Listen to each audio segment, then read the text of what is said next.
In Africa, death has a distinct scent. It is not merely the stench of organic decay, but a heavy odor that clings deep in the throat and lungs, refusing to leave until it mixes with everything, even the damp soil of the morning. But on that cold dawn in the Ngorongoro crater, the scent was not the trace of an ordinary hunt for food. It was thick and suffocating, born of a brutal massacre that silenced even the birds. There, on blood-stained tall grass, two gigantic lions lay asleep. Their sleep was not light or cautious, but a deep, crushing slumber of two exhausted beasts, as if every drop of strength had been drained from their mighty bodies. Around them was a scene of absolute chaos. Torn carcasses of lionesses who had fought to their last breath to protect their offspring, and worse still, the small broken lifeless bodies of lion cubs. An entire lineage, a genetic legacy built across generations, was erased in a single night of calculated terror, simply because it did not submit to the new kings. Yet among the tall grass, hidden and trembling with fear, two golden eyes watched. A single cub, the only survivor. The rangers observed the scene from afar, binoculars in hand, without interfering in the law of nature. But deep inside, they hoped the tyrants would not find the hidden survivor. Fortunately, they did not. A few years later, those same rangers gave that fortunate lion a name, Mzimu Wahabonde, the ghost of the valley in the local dialect. The name was no coincidence. Mzimu did not survive because he was fast. He did not survive because he was smarter or hid better than his siblings. He survived because of a biological flaw in his executioners. The killers slaughtered many members of his family, expending enormous energy tearing apart adult lionesses and the next generation, until they collapsed from muscular exhaustion before finishing the task. The executioner's momentary fatigue became the victim's only stroke of luck. They did not know that the survivor, that weak, trembling mass hidden in the grass, would one day become a tight knot in the rope of their own execution.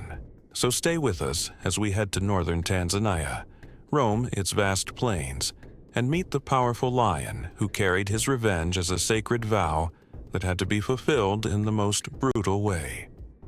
In nature, biology books insist that revenge does not exist among animals, only survival and reproductive instinct. But what we witness in a story from 1964, just a few years after the Ngorongoro crater became a protected reserve, is the food chain turned upside down by feline hatred. To understand the hidden brutality of this story, you must first understand where we stand. The Ngorongoro crater is not an ordinary national park. It is a geological paradise, a volcanic caldera that collapsed millions of years ago, surrounded by impregnable walls rising 600 inside. The rules of the outside world do not apply. It is an ecosystem with few predators and abundant prey. This is why its lions are massive, known as the giant lions, feeding in abundance in a place that experiences little drought and provides resources year-round. In 1959, the site became a protected reserve, and in 1979 it was designated a UNESCO World Heritage Site. Our massacre occurred in 1964, leaving professionals who monitored the true law of the wild with a shocking and unforgettable record. On this deadly chessboard, Mzimu's original alliance ruled with strength. Known then as the Valley Alliance, it was a powerful, thriving family, controlling the best water sources, until the arrival of the Dark Alliance, two rogue males from outside the crater who descended the steep walls not to integrate, but to kill and destroy. The invasion was a lightning war. Once they realized how much food was available, they sought to dominate the entire area. One ordinary night, the Dark Alliance attacked the Valley Alliance. After defeating the reigning king, whose age had become his enemy, the biological objective was clear: erase the previous genetic line to establish their own, forcing the females back into estrus and submission. But the lionesses resisted fiercely. The violence escalated when they saw their king on the ground and their cubs torn apart. What followed was the ultimate battle, savage and terrifying. The two males slaughtered the lionesses, not without difficulty, as they were large and heavy. When only one cub remained, exhaustion finally overcame them. Our hero, young Mzimu Wabonde, saw everything. He saw the dominant power tear apart his mother. He saw the Alliance king fall defending the pride. He saw his siblings crushed. Normally, invading lions are methodical, patrolling the area for days after a takeover to ensure no heir of the previous king survives. They do not stop until every trace of rival DNA is erased. But a lone cub left inside, the rules of the outside world do not apply. It is an ecosystem with few predators and abundant prey. This is why its lions are massive, known as the giant lions, feeding in abundance in a place that experiences little drought and provides resources year-round. In 1959, the site became a protected reserve, and in 1979 it was designated a UNESCO World Heritage Site. Our massacre occurred in 1964, leaving professionals who monitored the true law of the wild with a shocking and unforgettable record. On this deadly chessboard, Mzimu's original alliance ruled with strength. Known then as the Valley Alliance, it was a powerful, thriving family, controlling the best water sources, until the arrival of the Dark Alliance, two rogue males from outside the crater who descended the steep walls not to integrate, but to kill and destroy. The invasion was a lightning war. Once they realized how much food was available, they sought to dominate the entire area. One ordinary night, the Dark Alliance attacked the Valley Alliance. After defeating the reigning king, whose age had become his enemy, the biological objective was clear: erase the previous genetic line to establish their own, forcing the females back into estrus and submission. But the lionesses resisted fiercely. The violence escalated when they saw their king on the ground and their cubs torn apart. What followed was the ultimate battle, savage and terrifying. The two males slaughtered the lionesses, not without difficulty, as they were large and heavy. When only one cub remained, exhaustion finally overcame them. Our hero, young Mzimu. Traditional biology tells us that nomadic lions seek alliances with brothers or cousins to overthrow established kings. But the jungle equation does not account for hatred. Mzimu had no interest in alliances, territory, or females. Only revenge drove him. Then, on a cold, foggy morning, the wind shifted. Mzimu felt no fear. He felt the cycle complete. He was no longer the helpless victim. He was the legendary creature raised in secrecy by the crater, nourished by hatred. It was 1968 when he descended into the central region, where the Dark Alliance still ruled two prides. Mzimu did not mark territory or announce his arrival. His invasion was silent, direct, and lethal. He did not want land or females. He wanted only the heads of the lions who destroyed his pride. He found the first member of the Dark Alliance alone, drinking from a muddy pool, an aging king, heavy, slow with age. Perhaps he recognized something in those golden eyes approaching without hesitation. He roared to summon his brother, but it was too late. The clash was thunderous. This was no ordinary fight of testing strength. It was a calculated execution. Mzimu completed the first phase of his revenge. The noise and fresh blood drew the second member of the alliance, who erupted from the grass like a demon, roaring with fury. Larger than the first, slightly younger, they collided in a brutal duel, a dance of giants armed with claws and fangs. For moments, the seasoned lion seemed to dominate, but with a swift, precise strike, Mzimu turned the tide and killed his enemy. he emerged wounded, badly wounded, but still standing. Silence returned to the crater, heavier than ever. 2 giant lions lay dead. The invading tyrants who ruled with iron claws became food for vultures. The ghost of the valley stood beside them, wounded, breathing hard, victorious. He was no longer a ghost, he was king. He returned to his land and females. Revenge complete, he did not repeat the massacre he endured. He joined the lionesses cautiously, avoided the cubs, and waited for estrus in its natural time.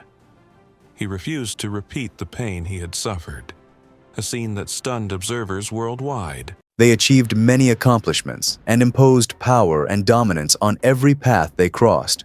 But the group of young males, eager to control and to prove their right to rule, could no longer stay united. Anger spread through the land, and each lion showed his ferocity, baring his sharp fangs in preparation for battle. They were known as the Skybed Coalition, Skybed Lions. They were a dangerous group of lions who, eventually, had to break their peace. Their calm was shattered, and they moved in different directions. This split brought far more challenges than expected. The unity that once brought great victories could no longer be rebuilt, and all observers of this coalition remembered their golden era. But even the greatest kings cannot escape their fall when destiny has already written it. Today, we take a thrilling journey to uncover the strength and domination of the Skybed Lions, the coalition that dedicated its life to conquests, battles, and death. It was the end of 2007 and the beginning of 2008 in Kruger National Park in Africa, home to many powerful lions.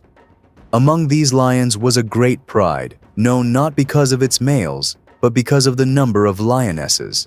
There were about 12 females ruled by 3 dominant males who shared the crown peacefully for years, until late 2007.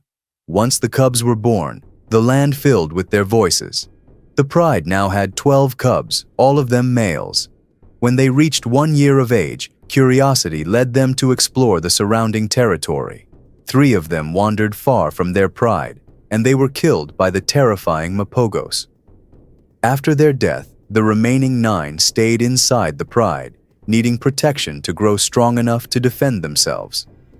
The 3 ruling males decided to move the pride far away, avoiding battles with other lions until their cubs were older and more experienced. They needed strong male heirs. Ensuring their survival was a priority. They could not risk losing more sons. Time passed, and the young lions finally had to leave their pride and stop depending on their parents for food and safety.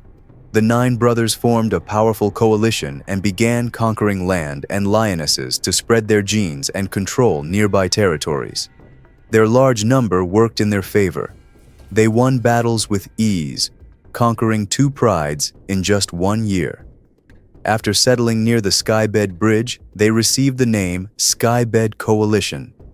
The Skybed Lions showed exceptional strength and unity. Their shared power allowed them to take key territories, expel rival males, and control several prides. This dominance guaranteed them vast hunting grounds and mating opportunities, critical for survival and reproduction. At the peak of their rule, the Skybed Coalition controlled over 200 square kilometers, including the rich hunting grounds of Savuti Marsh, filled with buffalo, zebra, and wild prey. Their cooperation in hunting and defending territory was unmatched. Their large number drew huge attention, not only from locals, but also from park visitors. The coalition lived in great peace until small conflicts started between the brothers.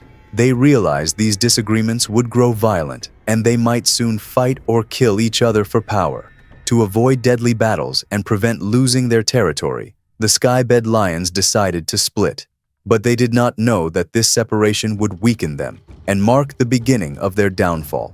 5 brothers stayed near Kruger National Park, and 4 left to Timbavati Reserve near the border.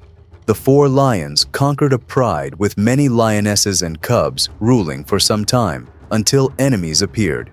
They soon realized that battles had been much easier when the coalition was united. Their great number was the deadly force that once guaranteed victory. One day, one of the 4 lions went patrolling in Timbavati. His brother stayed with the pride, but he never returned. After long searches by wildlife observers and park rangers, he was never found. They believed he fell into a poacher's trap because the area was quiet, with no signs of lion fights. His body was never discovered. Months later, the remaining 3 brothers learned that the Northern Skybed coalition was close. They trapped one lion walking alone and killed him. But the other 2 surprised them and killed one of the northern lions in revenge. After both sides retreated, the land became quiet again. Neither coalition wanted to lose more brothers. Later, the remaining lions from the northern group attempted to expand their territory, hoping to forget their losses. But they underestimated the enemy, 3 experienced and powerful males. Defeat was certain.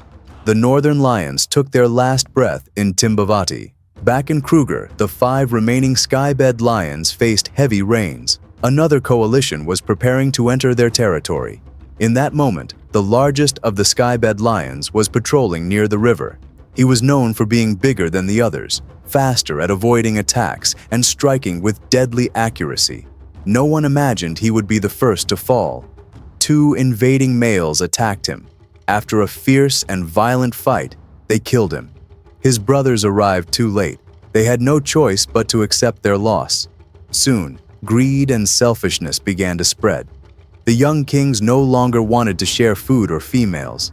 They fought constantly, spent long hours apart, and grew weaker.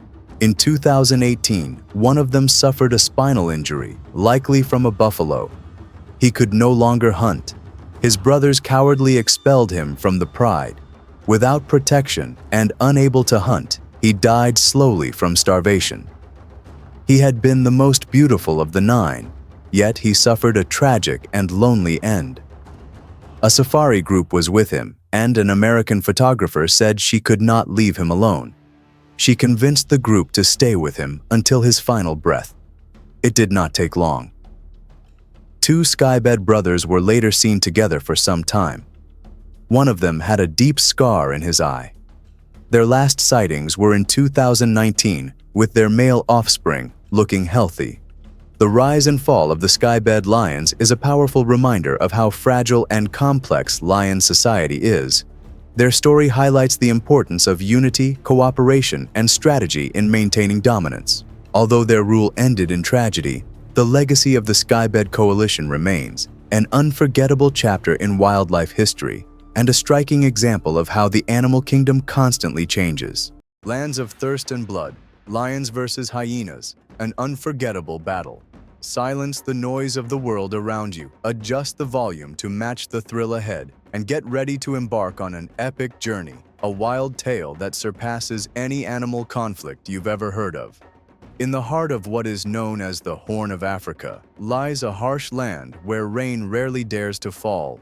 There, in a semi-arid region east of Ethiopia's capital Addis Ababa, the year 1999 became a symbol of choking dust, scorching sun, and a legendary confrontation that 26 years later is still told in trembling voices by the families of the Afar tribe. And now, we'll take you to relive the experience minute by minute, from the very week when the kings of the savannah clashed with a fearless clan of hyenas unafraid of death. At an altitude of 1,900 meters in this rocky plain surrounded by volcanic hills and nearly leafless acacia shrubs lies a region of Ethiopia that barely received 110 millimeters of rainfall in 1998 and only 67 millimeters in 1999. This became alarming, considering the expected annual average was around 100 millimeter. The wells dried up, streams turned into hardened mud, and only one watercourse remained, fed by underground springs. And as this narrow stream flowed, 2 great animal forces collided. On one side was the lion pride known as Bekele. They were 9 adults, 2 dominant males, 4.5 years old, Bekele, the stronger one, and his brother Amare. They were accompanied by 6 experienced lionesses, Leah, Salome, Janae, Aisha, Malika, and Fauna, along with 6 cubs born 7 months earlier. Physically, Bekele's males were impressive. It's believed each weighed between 180 to 200 kilograms, packed with muscle from the constant effort of patrolling a territory spanning 23 square kilometers. On the other side stood the Nafisa clan, 40 fierce spotted hyenas led by the matriarch Nafisa, an 8-year-old female with a partially twisted jaw, a result of an old fight with a rival. Among her top lieutenants were Zuri and Halima, large females, each coordinating up to 12 huntresses. Contrary to the folklore that paints them as mere scavengers, spotted hyenas are powerful hunters with exceptional tactics. Their greatest strengths are coordination and vocal communication. Their loud laughs carry encrypted messages about the size of a rival group, a spotted prey, distance, or even social rank. While science only confirmed this in 2004 through studies by behavioral scientist Dr. Miriam Jida, the Afar tribe had long understood it simply by observation over generations. As for the bloody confrontation to come, it's likely that the dry summer of 1999 had the greatest influence, especially with scorching midday temperatures reaching 43 degrees Celsius. At that time, dozens from the Afar tribe were walking in a single line toward Gudo to fill their water bags. They had chosen that time of day because predators would typically be hiding from the sun, resting in the shade. But something broke the pattern that day.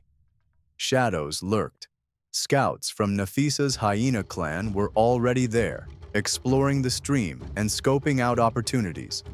Something was stirring. They were restless. The men of the tribe had always fortified their territory and placed sentinels at night for their safety. These sentries constantly watched the silent war waged between the region's apex predators. That night, a warm breeze carried the scent of a decaying zebra, killed at dawn by the lions, who had eaten their fill. But for the hyenas, the smell meant opportunity. The clan advanced, hoping to share both land and the kill with the feline kingdom. By dawn, the lions and hyenas were already dangerously close to one another. The hyena matriarch was accompanied by 12 strong fighters, facing the carcass, insufficient to feed the entire clan. So she advanced toward the lion cubs. The drums of war sounded, driven by hunger. As the sun neared the horizon, the hyenas formed a semicircle and began barking in short, rhythmic bursts, testing the nerves of their enemies. The male lions of Bekele took a step forward, ready for confrontation. A skirmish broke out. No casualties yet, just a test of strength and tactics. But the bloodshed was clearly coming. Then the hyenas pulled back, as if they decided to hunt elsewhere. 2 more days passed. The wind shifted, carrying the scent of a coming storm. The sky finally granted rain. It was time. But the rain wasn't enough to fill the rivers. That stream remained the only source of water and relief. Later that evening, just after sunset, Amare and Bekele led 4 lionesses to the water stream to quench their thirst. Meanwhile, Halima led 18 hyenas to the opposite bank. But the hyenas were bold. They didn't want to share land with lions. They drew closer. Amare roared, his voice tearing through the descending night like a blade. He leapt and struck a hyena who had dared come too close. Blood stained the sand. It was the first kill. The hyenas retreated, but tension grew. Revenge was near. From a distance, the Afar tribespeople watched, knowing something major was about to unfold. The next day, rangers from the local reserve visited the tribe to deliver water and supplies. Though the rain offered hope for crops, people couldn't wait for the land to grow again. The locals reported everything to the guides. They said, "A war is unfolding between the hyenas and the lions. We're watching everything." At dawn on another day, Nafisa laid her trap. She knew the lions were tired from night patrols and rotating shifts. Bekele was alone, inspecting an open area near the village. The hyenas launched their strike. 7 hyenas barked to distract him while Zuri flanked the left side. Bekele turned and found himself facing 8 more hyenas, ready to bring him down. He roared in fury. From afar, his brother heard him. Amare responded with a roar of his own and ran to help. When he arrived, Bekele had already fallen, breathing heavily, surrounded by hyenas high on adrenaline. Bekele tried to rise, but his body was too injured. He collapsed, consumed by pain. For Amare, grief turned into rage. The burden was now his. His mind was filled with vengeance. He charged in, killing 2 hyenas instantly. The others retreated. They knew the lionesses were coming. They couldn't face a full pride. Amare began rallying the lionesses, preparing for a decisive strategy. Far from the lazy male stereotype, Amare stood at the front. His mission: protect the cubs, eliminate rivals, and avenge his brother. The hyena clan was large, but not all would fight. Many stayed back to guard the cubs. Still, they believed they could win. This wasn't the time to wait. It was time for vengeance. The lions advanced, seizing the moment as the hyenas feasted on a zebra. Amare struck like lightning, biting into one's throat. The lionesses killed 2 more. The rest fled. That day was a dark omen for the hyenas. The lions weren't retreating. They would keep hunting their enemies, even during what should have been their resting hours. The search resumed. Soon, they found the clan again, now face to face. No escape. Only one apex predator would dominate this land. Both sides knew it. Amare emerged with the lionesses and charged the hyenas. In an instant, the savannah became a wild battlefield. Roars, screams, dust, and blood everywhere. Within minutes, 7 hyenas fell. 2 lionesses were injured but would survive. The numbers kept rising. 8, 10, 11 hyenas on the ground. Nafisa, the matriarch, knew it was over. Still, she refused to surrender. With cunning laughs, she called the entire clan one last time. The female hyenas lined up, trying desperately to shield their queen. But Amare had made his decision. He would end this. He ran past the defenders, enduring bites without flinching. His eyes were blazing.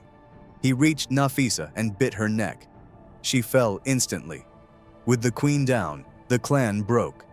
Halima tried to organize a retreat, but it was too late. Only a few hyenas escaped, those left to care for the cubs. The rest were slaughtered. The lions didn't eat the hyenas. They left the bodies to rot as a message. This land belongs to one king only, the lion. But the revenge wasn't finished. The lions retreated briefly to rest, waiting for nightfall.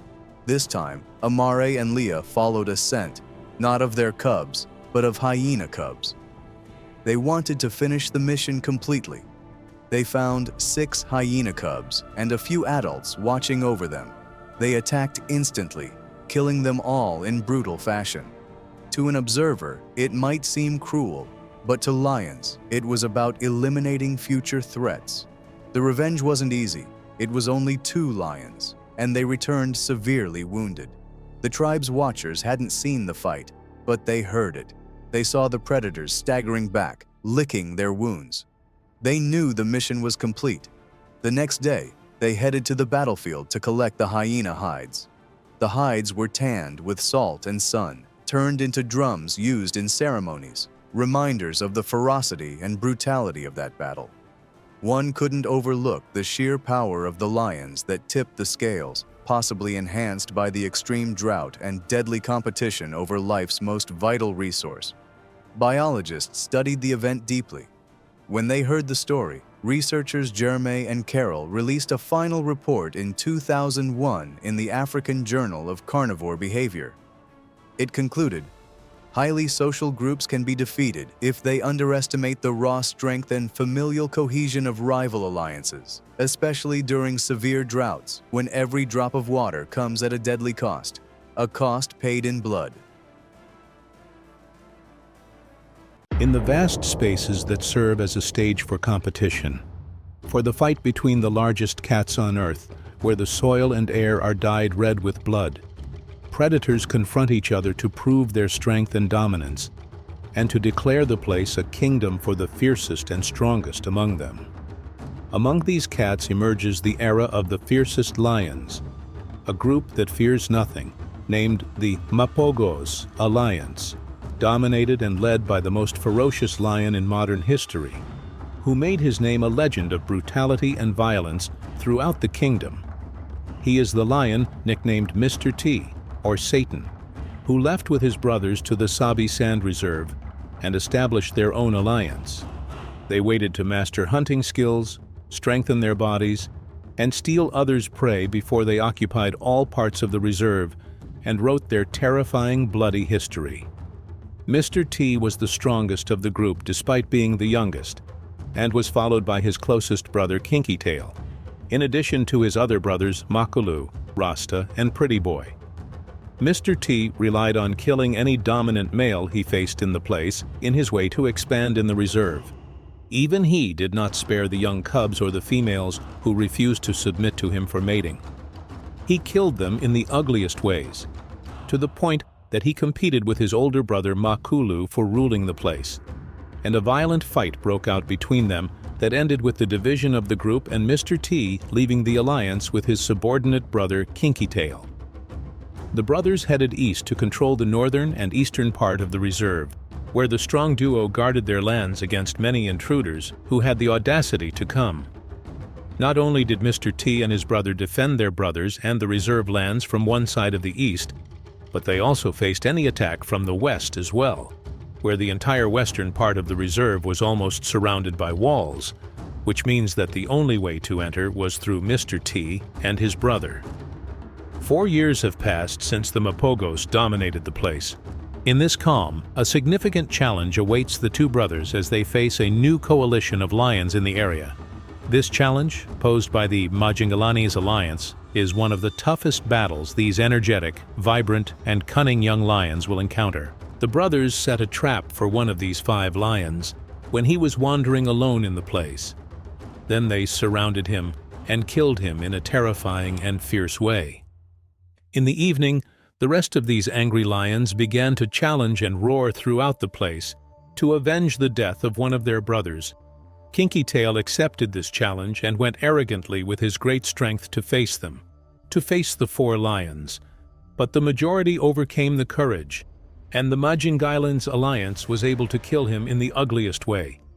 He was literally torn and bitten in a way that expresses the severity of their anger at the killing of their brother. And some photographers who captured this fight said that they literally heard the sound of his spine breaking. And when Mr. T arrived at the place at the call of his brother, he tried to skirmish with the angry lions, but he realized that he would not be able to compete with this strong young alliance. Then he left the place after being chased, but he survived and headed towards his brothers. While this new alliance declared control over the north and east, Mr. T had arrived at his brother's control areas in the south, who simply received him, without being expelled or fighting with Makulu again. After a brief period of calm, Mr. T returned to his usual brutality, and tried to mate with some of the lionesses who refused to submit to him. So he expelled some of them and killed the other and killed most of the cubs, in front of his brothers, who did not move to confront him and prevent him. Then he took over and became the leader of the group. After settling in the place, the Majingalanes lions resumed their attack on the Mapogos control areas, and they succeeded in killing 2 of the Mapogos, namely Rasta and Pretty Boy, and the other 3 remained, led by Mr. T, who fled the place for survival. Age advanced in the 3 lions, and their situation became threatened by many young alliances that are expanding in the place. Hunting has become difficult for them, and aging has worn them out. And indeed not much has passed before a new alliance called Tsalala arrived, and pounced on Mr. T and his brothers, the latter who fled with them from the place. But the alliance followed him until it surrounded him and started fighting with him. It was a fight of life or death, and he kept fighting with all ferocity and strength to wriggle out of them. And despite his many wounds, he remained steadfast, replying the bites and blows, with his body thickened with wounds. But in the end, he fell victim to fatigue, and his strength faded, and the lions pounced on him, tearing all parts of his body. To end with his death, the legend of the fiercest lions in the Sabi Sand Reserve and Africa, who wrote headlines of brutality, terror, and control that will never be repeated. While his brothers Scar and Makulu retreated as far as possible from the place to save their lives, their era later ended due to old age, lack of food, surrender to weakness, and death. Considered a destination for tourists from all over the world, attracted by his beloved personality and distinctive appearance, attracting the lenses of photographers seeking to capture the most beautiful and breathtaking pictures, a lion considered until his last days one of the most magnificent lions of Africa, specifically in Tanzania in his sanctuary represented by Serengeti National Park. He is the lion Bob Jr., whose death caused great sadness worldwide. The little lion born in 2010 named Bob Jr. after his father didn't know that he would capture the hearts of everyone who saw him, with his huge dark mane, distinctive shape, and extreme gentleness. During his childhood, his father ruled alongside his brother Ziggy. Bob the father and Ziggy dominated pride in central, southern, and eastern Serengeti during their peak youth and strength. From an early age, Bob Jr. was known for his curious and daring personality. Often he would stray from his pride, venturing out alone to explore the surrounding areas. However, this adventurous spirit also landed him in trouble once, as he went missing for several days, causing concern for the park rangers. Despite these unfortunate incidents, Bob Jr. grew up to be a strong and dominant lion, which eventually prepared him to become the leader of his pride. He was a fierce protector of his family, often hunting and bringing food to share with his pride members. This stunning lion with amber eyes, who was called Bob Marley by tour guides after the famous Jamaican reggae singer because of his shiny and distinctive mane, stood out with his appearance. Bob Jr. was distinguished by his appearance, especially with his prominent mane, reddish-brown in color, with a scar above his left eye, which gave him a sharp and powerful look. This scar resulted from a fight with a rival male lion, which Bob Jr. won, of course. However, since Bob the father and his brother Ziggy controlled 5 prides at once, Bob Jr. and his brother Trigva couldn't assert dominance during their upbringing. So in 2017, after strengthening and becoming capable of independence, they migrated to the western Serengeti region, where they roamed the plains and fully dominated the area. They settled in the grassy savannas of the western Serengeti. This area had previously been closed by the park for approximately 25 years for cheetah breeding. But these lucky cubs discovered it after its reopening. Bob Jr. was recognizable due to his size and appearance, closely resembling his father, with the main difference being that his father's mane was more pronounced with braids. Over the years, Bob Jr. became a beloved figure in Serengeti National Park. Visitors came from all over the world to see him, and he sometimes approached their vehicles spontaneously and gently, allowing them to capture amazing close-up photos of him. This made him a favorite among tourists, who often shared his pictures on social media. One tourist said, "The first time I saw Bob Jr., we had a moment where we closed our eyes and heard his famous roar, which I felt deep in my soul. He was so big that when he stood next to our car, he could almost reach the window, letting us hear his roar loudly and terrifyingly." One evening, our group went out on a safari as usual when we encountered Bob Jr. walking, raising his head high. We felt that he had already spotted something, so we started following him to discover what was happening. Suddenly, we saw the entire herd feeding on tauro tragus, the largest antelope in Africa. It led us to the scene of the incident. However, life in the wilderness isn't always easy, as Bob Jr. faced many challenges during his time in the park. But one of the biggest threats to his life came from hunters, who often targeted lions for their valuable body parts, such as bones and skins. Fortunately, park rangers were always vigilant against such activities, doing their best to protect Bob Jr. and his pride from harm. In addition to the threat from illegal hunters, Bob Jr. had to deal with natural predators, like hyenas and crocodiles, which could threaten his life and that of his pride. Despite being a skilled hunter and fighter who could defend his family as best as he could. As Bob Jr. aged, signs of aging began to show on him. His once strong body weakened, and he was no longer able to hunt as effectively as before. Nevertheless, he remained a respected and beloved leader among his pride members, who continued to look up to him for guidance and protection. The violent death of Bob Jr. made headlines on March 11th of this year, 2023, as he was killed in a fierce attack by younger rivals known as the Saba-Bora Alliance, believed by some to be his own cubs who were expelled from the pride at a young age, while others believe they crossed the Kenyan border to defeat all lions standing in their way. Indeed, the younger males set their sights on Bob Jr. to challenge him in a fierce fight that ended his life as he defended his territory in the eastern Samatu-Copias plains. The attack by these young lions was extremely violent. They didn't merely make him flee or simply drive him away, but intended from the start to end his life and make the place tremble with their unfamiliar dominance and ferocity, though he fought as he should until he breathed his last breath. It is also believed that Bob Jr.'s beloved brother, Trygve, was killed in separate but apparently coordinated attacks, according to Freddie Shirima, the Conservation and Protection Officer in Serengeti Park. Since then, Bob Jr.'s legacy lives on in the memories of all who knew him worldwide, in the many photos and videos taken of him during his time in the park. He was a symbol of Serengeti's beauty and magnificence, and his departure is a reminder of the fragility of life, even for the mightiest creatures in the wild. He was a lion who captured the hearts of many, a strong and courageous leader who protected his family from human and animal threats. His death is a tremendous and painful loss. In today's video, we'll delve deeper into the magnificent African wilderness to explore the strongest lion alliances ever. Sixth, the Birmingham Boys. In the rugged northern Sabi Sand area of Kruger National Park, a group of lions known as the Birmingham Alliance established their presence. Each member had a unique personality, symbolizing strength and resilience in the African wild.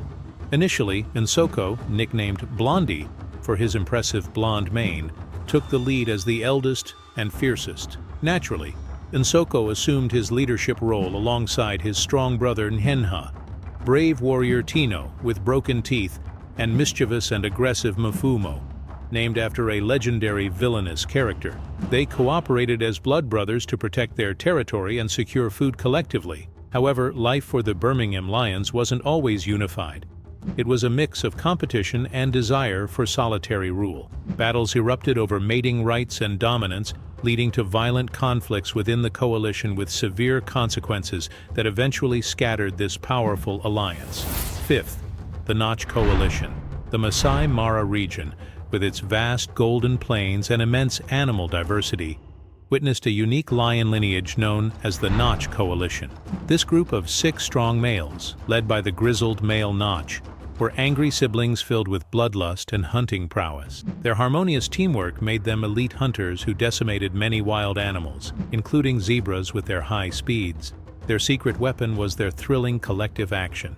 Their roars echoed like thunder across the plains, signaling dominance and power and clearly expressing their bravery and control over the area.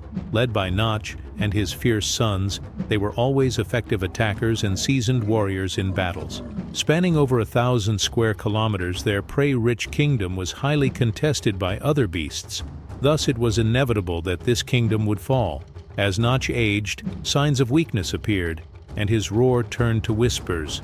He stayed close to his sons, trying to survive as long as possible before his reign broke forever. However, some sons fell in battles, and others disappeared for unknown reasons, hastening the end of this coalition that left its mark and genes across Masai Mara that will undoubtedly re-emerge in strong alliances. Fourth, the Matimba Lions Coalition.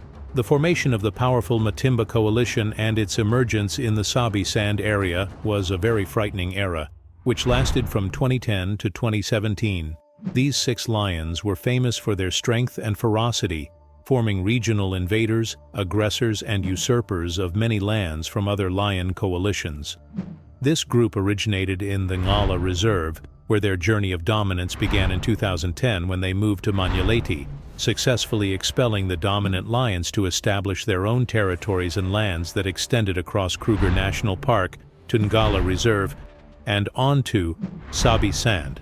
The strategic decision by this coalition to move not only showed their adaptability, but also their understanding of the surrounding environment and how to take the best steps for dominance and expansion. The Matimba Coalition's ability to work collectively in coordinated hunting operations played a crucial role in their success. It also allowed them to cooperate effectively, not just in hunting, but also in defending their territories from potential threats. However, internal divisions and the mysterious disappearance of one of the lions named Nduna in 2012 led to a shift in Matimba's strategies. By 2013, conflicts within the coalition, along with the emergence of young lions, led to a split into two factions: the northern Matimbas, which included Shaka, Slitnose, and Whiteface, and the southern Matimbas, which included Hairy Belly and Ginger, known for their hostility and frequent clashes with rivals. The northern Matimba era began to fade once one of the males was killed in 2015, while another was killed by rival males in 2017. The last northern Matimba was seen spending time with the Skoro Pride around Tamboti area and eventually died of old age as he appeared weak. Meanwhile, in 2018, the southern Matimba lions were spotted on the western side of Sabi Sand, an area left by the Majingilane coalition after their death. Soon after, the southern lions were seen mating with Othawa lionesses and later sired many cubs, expanding and mating with other known prides such as Talamati, Mibri, and Kuhuma, Torchwood, Skoro, and Red Road. Later on, Ginger Matimba suffered from a severe type of mange and was seen struggling with the disease for some time, but eventually died, leaving Hairy Belly as the last remaining Matimba lion. Third, the Salati Males Coalition. In the diverse competitive landscape of western Sabi Sand region emerges another one of the fiercest and most bloodthirsty coalitions. Despite its recent existence and short history of spread, it has made its own violent glory in this vast place. It is the Salati Coalition that came as a terrifying force dominating many areas of the reserve from 2015 to 2017 in a deadly and swift manner. Named after the Salati River that flowed through their territory, this coalition formed an enduring legacy. Their rise to prominence was not easy. The Salati brothers strategically collaborated to overthrow the Mapogo coalition that ruled the area at that time. The scene of fierce battles was terrifying, especially after Mapogo members scattered and struggled among themselves, leading to successful takeover of their territories and expulsion from the list of dominant predators in the region. The unity and strength of Salati coalition became the cornerstone of their clear dominance, embodying sophisticated strategies of lion societies. For 2 years, the Salati males held their territory with an iron grip. They sired many cubs and reinforced their status as formidable and terrifying predators that are difficult to confront. However, their reign was not without challenges. Territorial disputes arose from other coalitions that began to emerge frequently in the area, forming the kind of massive competition for place like the Majingilane and Birmingham males, which were constant threats. In addition, some internal conflicts within the group's entity led to one of the lions leaving the coalition in 2016. The tragedy for the coalition increased in 2017 when a member of the coalition fell victim to attacks by Matimba and Majingilane lions, while another succumbed to illness, leaving the remaining 2 Salati brothers in a clear state of weakness, as their strength was in their union. The younger lion persevered for a short time, but eventually faced too much challenge and competition that led to his overthrow by the Birmingham males in 2018. This marked the end of the strong Salati coalition. Secondly, the Majingalanes coalition. The Majingalanes coalition gained a terrifying reputation in their movements and incursions into territories and occupying areas, where this coalition's lions always moved towards their goal without ever deviating from their path. They were raised in Manyaleti Reserve, where they were known for their skills in hunting large prey, especially buffalo. After this quintet coalition's cubs were born between 2004 and 2005, they set out on their own in 2009, heading south towards Sabi Sand. Their choice to stay together played an important role in asserting their presence and enhancing their status everywhere they set foot. Therefore, they always roared on their way of migration, looking for new challenges to test their immense strength. Salala Pride was the first group targeted by the Majingalanes. They caused many victims who tried to confront them. Only the 4 younger lionesses along with their mothers managed to survive. By 2010, the 2 adult lionesses had surrendered to the coalition and chose to mate with what was previously considered the enemy. In this harsh environment, the law of survival of the fittest prevailed for the group and the strongest to ensure the continuation of the herd. The Majingilana's lions became stronger and more violent, with a darker and thicker mane that indicated their immense strength, gradually dominating more territories. This dominance continued for more than 7 years, representing an important chapter in the pages of glory they wrote over the years. They firmly controlled a vast area of Sabi-San Reserve estimated at 26,676 hectares during the peak of their influence. Firstly, the Mapogo Alliance. We've reached one of the most ferocious alliances that dominated and marked their territory and history with blood. With a group of massive, fierce, and battle-scarred lions known as the Mapogo. This terrifying group of males born in South Africa, specifically in the vast Sabi-Sand area of Kruger National Park, was one of the most fearsome types of lions over the years, from 2004 to 2012. This alliance was famous for its unprecedented strength and violence and its unparalleled killing methods. They also controlled an area of about 70,000 hectares. What distinguishes the Mapogo Alliance is its harsh reputation, which led to a bloody history documented by killing more than 100 lions and cubs in just 1 year, a number that could be higher considering the vast areas they patrolled. At its peak, the alliance consisted of 6 fierce males, had a special impact on the place, and did not distinguish between a cub of their offspring or their brother's offspring. They killed for the sake of killing only, with an insatiable hunger for violence and blood. In the early months of 2004, 5 cubs, along with the veteran warrior and leader Makulu, left their pride to begin a series of challenges to survive in the wild. In addition to learning exciting hunting and killing methods, they formed a formidable bond through their unity, staying together, thereby increasing their chances of survival. After gaining strength and becoming successful and skilled hunters, they set out to dominate and discover their immense power. Their large size and excellent experience in taking down huge prey enabled them to face the fiercest competing beasts, especially other lion alliances coveting their place. They also demonstrated their ability to adapt and excel in overcoming challenges in their vast territories. On March 16, 2012, a pivotal moment in the overall competitive landscape of the Sabi-Sand area was revealed when a new alliance of 4 male lions known as Salatis entered the territory controlled by the Mapogo lions. This marked the beginning of a significant shift in the region's balance of power. Many challenges emerged at that time, especially after an internal conflict led to the fragmentation and division of the alliance. In another decisive confrontation, a group of powerful Majingalani lions appeared and began trying to overthrow the Mapogo members through their tactical prowess and ferocity. The youthfulness and vitality that were one of the reasons for their ability to face the terrifying Mapogo. The fall of alliance members one after another, especially Mr. T, marked a turning point in Mapogo's dominance. The last 2 lions from the group, Old Makulu and Pretty Boy, found themselves engaged in a fierce confrontation.